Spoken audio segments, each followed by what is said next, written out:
Summer Consumer Electronics Show, June 1983, Chicago. Arnold Greenberg stood in front of a wall of reporters and unveiled the Coleco Atom, a home computer with a keyboard, a daisy wheel printer, 64 kilobytes of memory, and a price under $600. The press was stunned. Nothing at that price point came close. What the reporters didn't know, what nobody in that room knew, was that the computers behind the tinted glass weren't computers at all. They were hand-wired shells.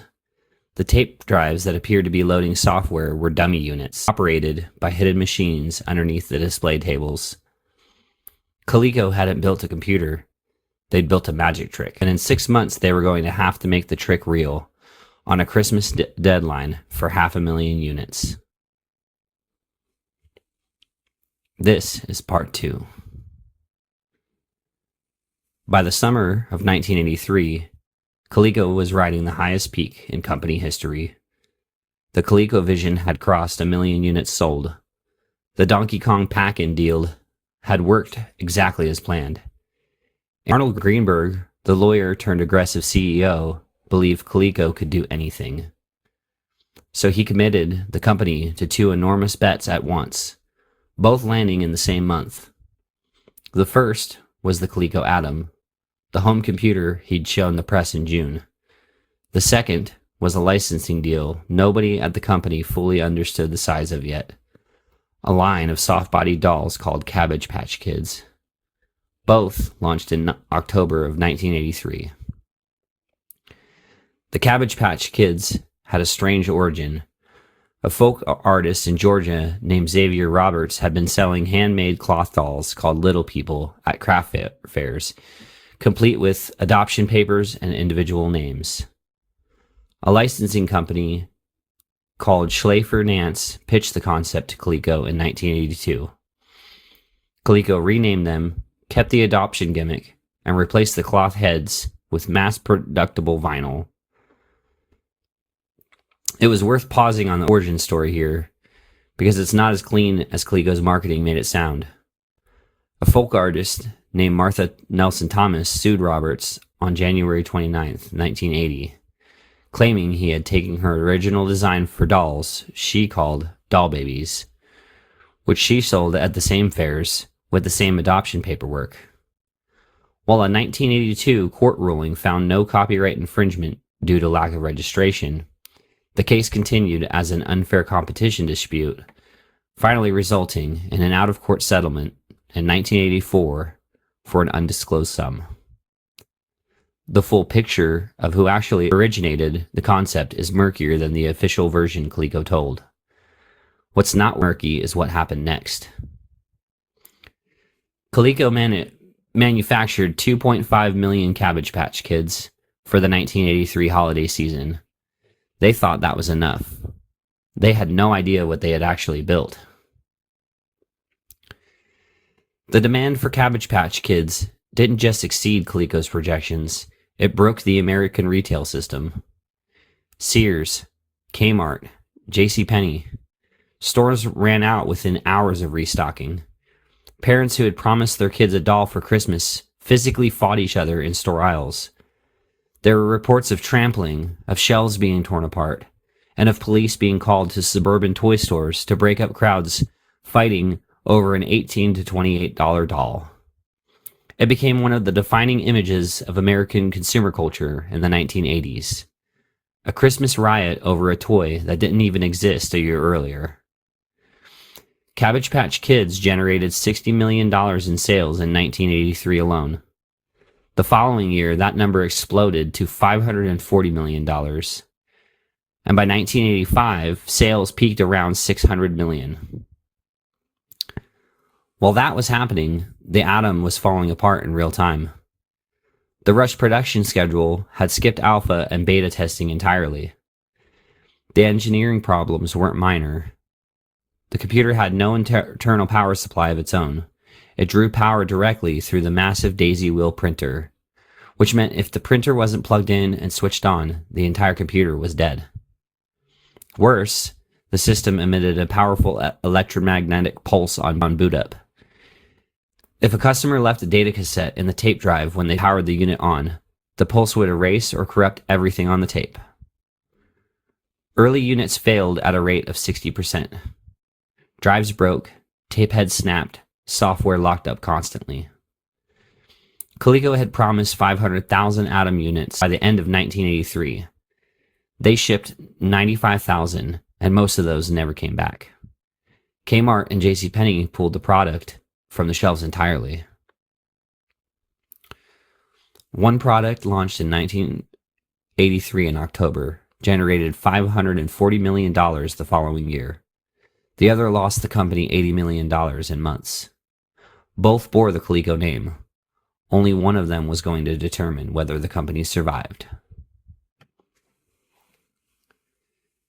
Coleco pulled the Atom from the market in January 1985. The damage was already done.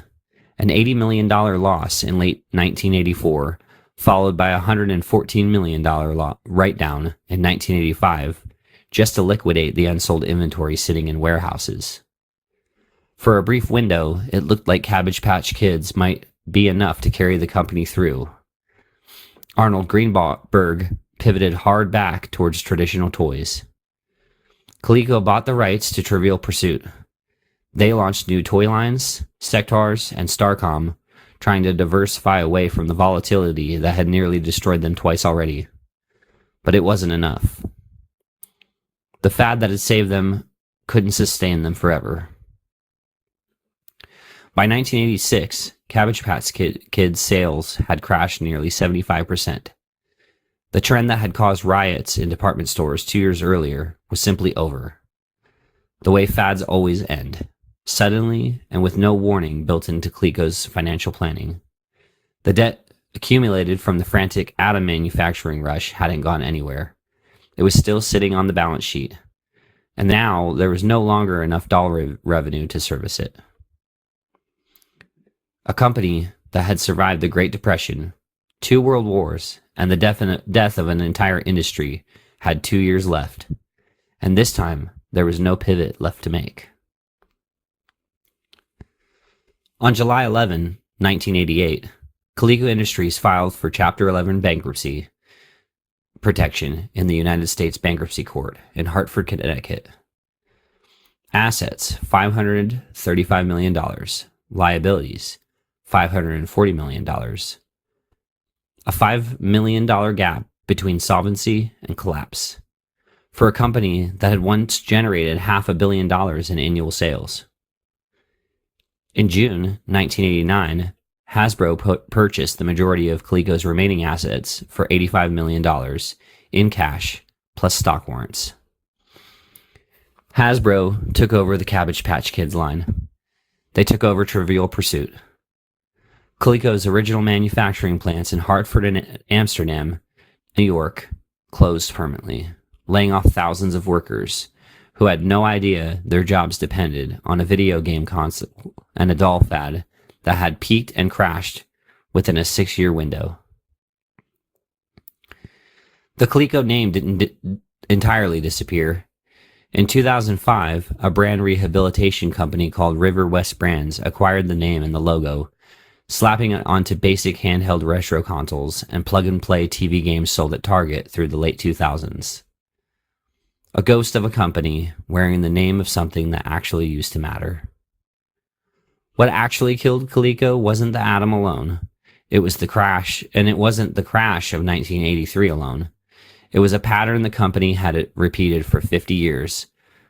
Leather to plastics, plastics to pools, pulls to electronics, near collapse after near collapse, saved every time by the next pivot.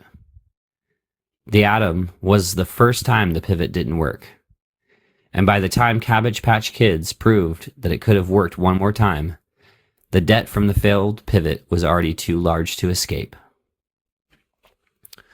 Arnold Greenberg stepped away from Coleco amidst its collapse and returned to investment banking and venture capital, funding retail businesses for the rest of his career. He became a significant philanthropist in Connecticut, funding the Maurice Greenberg Center for Judaic Studies at the University of Hartford in 1985, named for his father, the man who started all of this in a leather shop during the Depression. Arnold passed away in March 2025 at the age of 91. Leonard Greenberg, the engineer brother, walked away from manufacturing entirely and spent his remaining decades on religious studies and philanthropy, funding a center for the study of religion and public life at Trinity College. And Michael Katz, the marketing strategist who helped craft the Donkey Kong rollout and the ColecoVision's aggressive ad campaign, landed at Atari, trying to save their failing 7800 console. Then, in 1989, he became the first president of Sega of America. He's the man credited with crafting Genesis Does What Nintendo Don't, one of the most aggressive marketing campaigns in console history. Built by someone who had learned exactly how hard you could push a console against a dominant competitor because he had already done it once at Coleco. That's the pattern. Companies die, the people who built them carry what they learned into whatever comes next. You now know Coleco's two biggest bets of 1983. A computer behind tinted glass and a doll born from a contested folk art design landed on opposite ends of the same story. One generated $500 million. The other helped sink a 56-year-old company in 5 years. What you don't know yet is what's happening in Japan during this exact same window, where a company nobody in America was watching was quietly building the console that would make the entire crash irrelevant. That's next.